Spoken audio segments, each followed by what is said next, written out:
ఏ happies అందరు ఎలా ఉన్నారు? నా పేరు Santosh. Welcome back to my channel Santosh సమయం.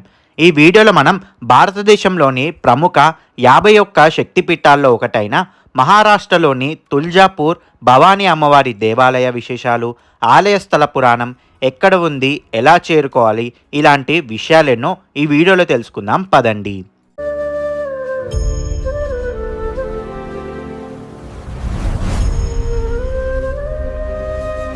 తుల్జాపూర్ భవానీ అమ్మవారి ఆలయం మహారాష్ట్రలోని ధారాసివ్ జిల్లాలో యమునాచల కొండలపై కొలువై ఉంది.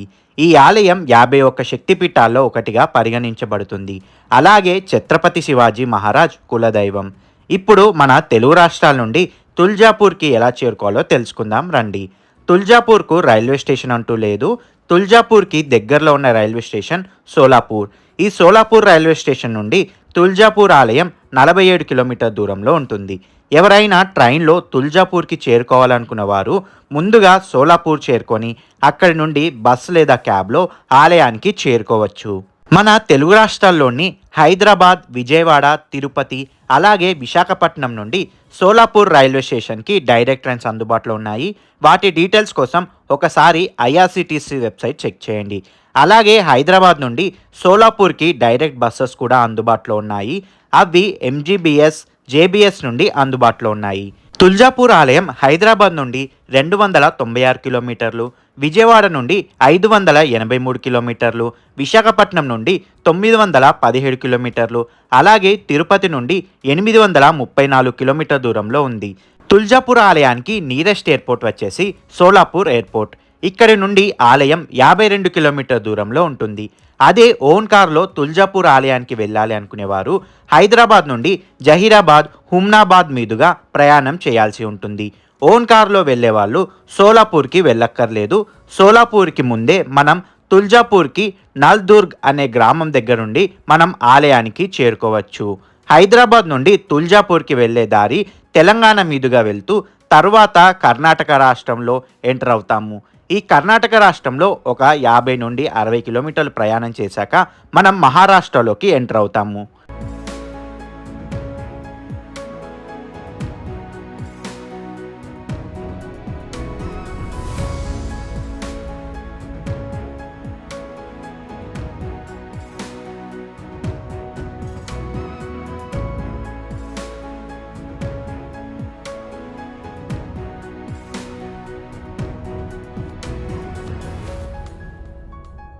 మేము ఉదయం 7 గంటలకు హైదరాబాద్ నుండి స్టార్ట్ అయి 5:30 గంటలు ప్రయాణం చేశాక మధ్యాహ్నం 12:30కి తుల్జాపూర్ చేరుకున్నాము.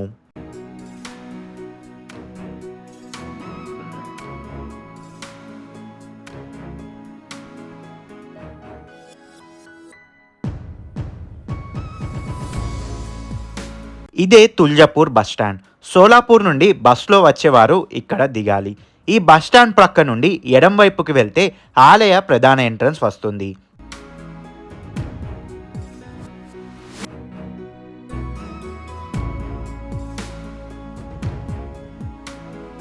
అదే వెహికల్ పార్కింగ్ ఏరియాకి వెళ్ళాలంటే ఈ బస్టాండ్ నుండి కుడివైపుకి వెళ్తే మనకి ఛత్రపతి శివాజీ చౌక్ వస్తుంది.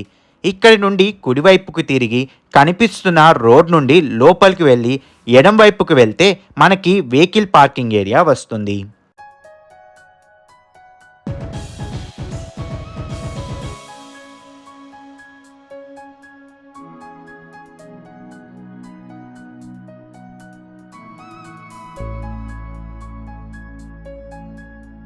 ఇక్కడ వెహికల్ పార్కింగ్కి 70 రూపాయలు ఛార్జ్ చేస్తున్నారు.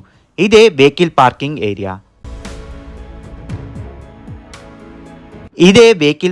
ఏరియా.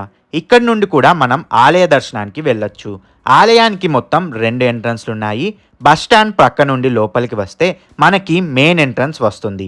అదే పార్కింగ్ ఏరియా నుండి ఇలా లోపలికి వెళ్తే మనకి రెండో ఎంట్రన్స్ వస్తుంది.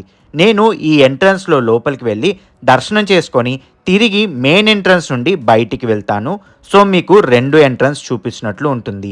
ఎవరైనా బస్టాండ్ నుండి ఆలయానికి వస్తే వాళ్ళకి నేను బయటకు వెళ్ళే ఎగ్జిట్ నుండి లోపలికి రావాల్సి ఉంటుంది. ఇది గుర్తుపెట్టుకోండి. ఇదే రెండవ ఎంట్రన్స్. ఇక్కడ ఆలయం లోయలో ఉన్నట్లు ఉంటుంది.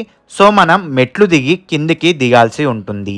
ఈ ఎంట్రన్స్లో మనకి 200 రూపాయల అభిషేక దర్శనం, అలాగే ఫ్రీ దర్శనం, అలాగే ముఖ దర్శనం క్యూ లైన్స్ ఉంటాయి. కొన్ని మెట్లు దిగిన తర్వాత ఎడం వైపుకి మనకి 200 రూపాయల దర్శన టికెట్ కౌంటర్స్ ఉంటుంది. అదే కుడివైపుకి వెళ్తే మనం ఫ్రీ దర్శనం క్యూ లైన్లోకి వెళ్ళొచ్చు. భారతదేశంలో పూర్వం నైమిషారణ్యం, దండకారణ్యం అనే రెండు అడవులుండేవి. మహారాష్ట్రలో భాగమైన మరతవాడ అనే ప్రదేశం దండకారణ్యంలో ఉండేది. దీనిని యమునాచల పర్వతాలు లేదా బాలాఘాట్గా పిలిచేవారు. యమునాచల పర్వత ప్రాంతంలోని అడవుల్లో తుల్జాపూర్ ఉండేది. ఈ ప్రాంతంలో శాలిగ్రామ్తో తయారు కాబడిన స్వయంభుగా వెలిసిన అమ్మవారి విగ్రహం ఉండేది. అమ్మవారు ఇక్కడ తుల్జా భవానిగా ఎందుకు వెలిసింది అనే చరిత్ర మార్కండేయ పురాణంలో చూడవచ్చు. అలాగే సంస్కృతంలోని దుర్గా సప్తశతిలో అమ్మవారికి చెందిన పురాణగాథ 13 అధ్యాయాల్లోనూ 700 శ్లోకాలు లేదా పద్యాలతో వివరించబడింది. దేవి భాగవతంలోనూ అమ్మవారి వృత్తాంతం చెప్పబడింది. కృతయుగంలో కర్దమ అనే బ్రాహ్మణుడు ఉండేవాడు. అతని భార్య అనుభూతి.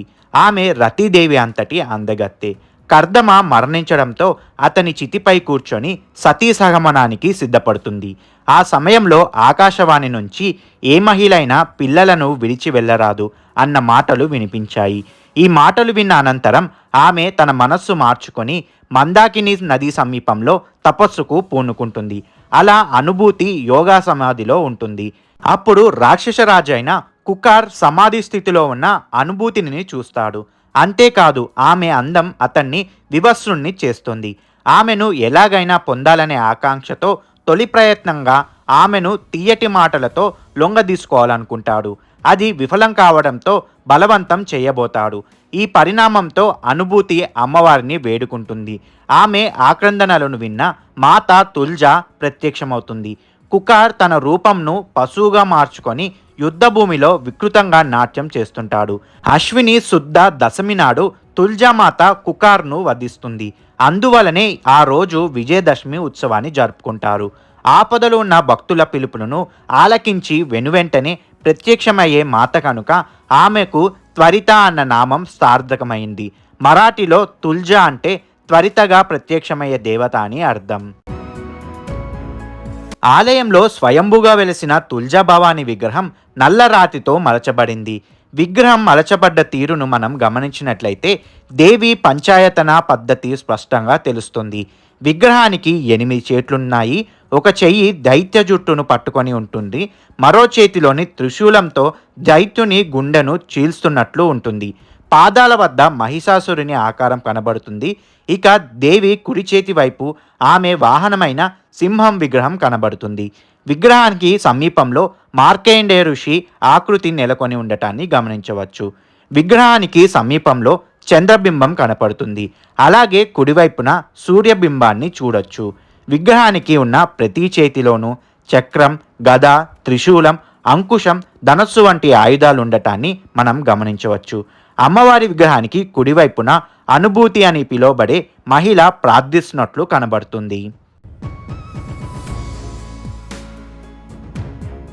ఇక్కడ భవానీ విగ్రహ ప్రతిష్టాపనను ఇతర దేవాలయాలతో పోల్చి చూసినప్పుడు ఒకంత తేడాను మనం గమనించవచ్చు. విగ్రహం స్థిరంగా ప్రతిష్ఠించబడలేదు. సహజంగా చాలా దేవాలయాల్లో విగ్రహ ప్రతిష్టాపన స్థిరంగా ఉంటుంది. అయితే ఈ ఆలయంలో మాత్రం విగ్రహం చలన స్థితిలో ప్రతిష్ఠించబడి ఉంది. అంటే విగ్రహం కదులుతుందన్నమాట. ఈ విగ్రహ ప్రతిష్టాపనను శ్రీయాత్రలో ఆదిశంకరాచార్యుల వారు చేసినట్లు చరిత్ర చెబుతుంది. విగ్రహం చలన స్థితిలో ఉండటంతో ప్రతి ఏటా 3 సార్లు శ్రీయాత్రకు మాత తరలివస్తుంది. మరాఠా ప్రాంతంలో అత్యంత ప్రాచుర్యం పొందిన ఆలయంగా తుల్జామాత దేవాలయం నిలిచింది. నాటే భోస్లే పాలకులకు తుల్జామాత కుటుంబ దేవత. అమ్మవారి దీవెనలతో ఛత్రపతి శివాజీ యుద్ధభూమిలో ప్రతిసారి విజయం సాధించేవారట. అంతేకాదు తుల్జా భవాని ఛత్రపతి శివాజీకి ఖడ్గాన్ని బహుకరించిందని విశ్వాసం. అలా అమ్మవారి దర్శనం చేసుకొని ఇలా బయటికి వచ్చి ఎడం వైపుకి వెళ్తే మనకి జగదాంబమాత ఆలయం, అలాగే లక్ష్మీ నరసింహస్వామి దేవాలయాలు కనిపిస్తాయి. తుల్జా భవాని దీవెనలకై ఛత్రపతి శివాజీ తరచుగా ఆలయాన్ని దర్శించేవారని ప్రతీతి. ఆలయంలో శకునవంతి అన్న పేరుతో పిలిచే ఒక గుండ్రటి రాయి ఉంది. ఇది ఒక అద్భుతమైన రాయి అని ప్రజలు నమ్ముతారు. ఆ రాయి మీకు ఈ దేవాలయం ఎదురుగా మనకి కనిపించే క్యూలైనే చింతామణి రాయికి వెళ్తుంది. ఇది కరెక్టుగా ఆలయం వెనక భాగంలో అమ్మవారి వెనక ఉంటుంది. ఈ రాయిపై చేతితో గట్టిగా అదిమి పెట్టి ఓ ప్రశ్నను అడిగి దానికి అవునా కాదా అని అడిగితే రాయి స్పందిస్తుంది. సమాధానం అవును అయితే రాయి కుడివైపుకి, కాదు అంటే ఎడమ వైపుకి తిరుగుతుంది. ఒకవేళ రాయి ఎటూ కదలకుండా స్థిరంగా ఉన్నట్లయితే అనుకున్న పని కాస్తంత ఆలస్యంగా పూర్తవుతుందని అర్థం. అంతేకాదు ఛత్రపతి శివాజీ సైతం ఏ యుద్ధానికైనా వెళ్లే ముందు చింతామణి వద్దకు వెళ్ళి తాను సమరానికి వెళ్ళాలా వద్దా అని ప్రశ్నించేవాడట. ఈ ఆలయాన్ని 12వ శతాబ్దంలో కాదంబ వంశానికి చెందిన మరాఠా మహామండలేశ్వర్ మారదదేవ నిర్మించారు.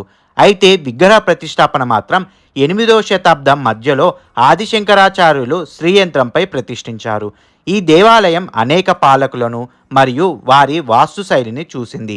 13వ శతాబ్దంలో హేమత్పంతి శైలి వాస్తుశైలితో యాదవ రాజ్యం మరియు 17వ శతాబ్దం చివరి మరియు 1800వ శతాబ్దం ప్రారంభంలో మరాఠా శైలి వాస్తుశైలితో మరాఠా రాజ్యం పాలించినవి.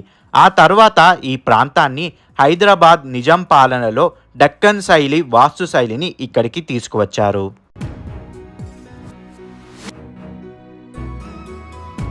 ఈ కనిపిస్తున్న ద్వారమే ఆలయ ప్రధాన ద్వారం. ఈ ద్వారాన్ని నిజాం యొక్క పరిపాలకుడైన సర్దార్ నింబల్కర్చే డక్కన్ మరియు మరాఠా వాస్తుశైలి సమ్మేళనంతో రూపకల్పన చేయబడింది. ఈ ద్వారానికి కుడివైపు సిద్ధి వినాయకుడి గుడి ఉండగా ఎడంవైపు కొంచెం లోపలికి వెళ్తే మనకి మాతంగాదేవి ఆలయం వస్తుంది.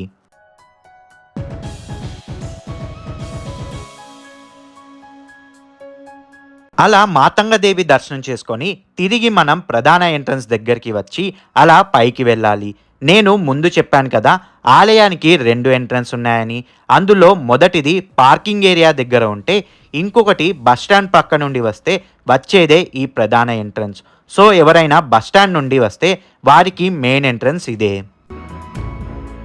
ఈ వీడియోలో మీకు 2 ద్వారాలు కనిపిస్తాయి. ఈ 2 ద్వారాలకు మరాఠా పాలకుడైన రాజా సహాజీ మరియు రాజమాత జీజావుల పేర్లు పెట్టారు. వారు ఛత్రపతి శివాజీ మహారాజు యొక్క తల్లిదండ్రులు మరియు ఆయనే వాటిని కూడా నిర్మించారు.